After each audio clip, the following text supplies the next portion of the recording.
മുൻ ദേവസ്വം മന്ത്രി ജി സുധാകരൻ ഇന്നലെ പറഞ്ഞു PS പ്രശാന്ത് കോൺഗ്രസിൽ നിന്ന് ഇതിലെ CPM-ലേക്ക് വന്നപ്പോൾ കിട്ടിയ ഒരു സ്ഥാനമാണ് അതെന്ന് അദ്ദേഹം എടുത്തു പറയാൻ കാരണമുണ്ട്. കാരണം അതിലെന്തെങ്കിലുമൊക്കെ കാരണം അദ്ദേഹത്തിന് അറിയാമായിരിക്കണം.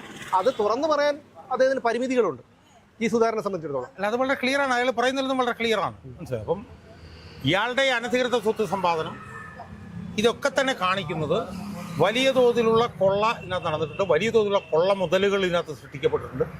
ഇത് രാഷ്ട്രീയ നേതൃത്വത്തിന്റെ കയ്യിലേക്ക് ഇതിന്റെ പങ്ക് പോയിട്ടുണ്ടാവും എന്നുള്ള കാര്യത്തിൽ ആരും തർക്കമില്ല. കാരണം ഉണ്ണികൃഷ്ണൻ പോറ്റിയെ കുറിച്ചിട്ട് ഇപ്പോൾ പറയുന്നത് എന്താണ്, 30 കോടി രൂപയുടെ ആസ്തി 30 കോടി തിരുവനന്തപുരത്ത് മാത്രം. അപ്പൊ സ്വാഭാവികമായും ഈ ഉണ്ണികൃഷ്ണൻ പോറ്റി 30 കോടി രൂപയുടെ ആസ്തി ഉണ്ടാക്കിയിട്ടുണ്ടെങ്കിൽ സ്വാഭാവികമായി എത്ര കോടി രൂപയുടെ കൊള്ള നടന്നിരിക്കാനാണ് സാധ്യത? കാരണം രാഷ്ട്രീയ നേതൃത്വത്തിന് ഇതിന്റെ പങ്ക് കൊടുക്കണമല്ലോ. ഇപ്പൊ എന്താണ് സംഭവിച്ചിട്ടുള്ളത്? ഈ ദ്വാരപാലക ശില്പം, ഈ പീഠം, ഇതിന്റെ ഒന്നും സ്വർണം പൂശിയ ഭാഗങ്ങൾ എവിടെയാണെന്ന് ഇപ്പൊ അറിയില്ല.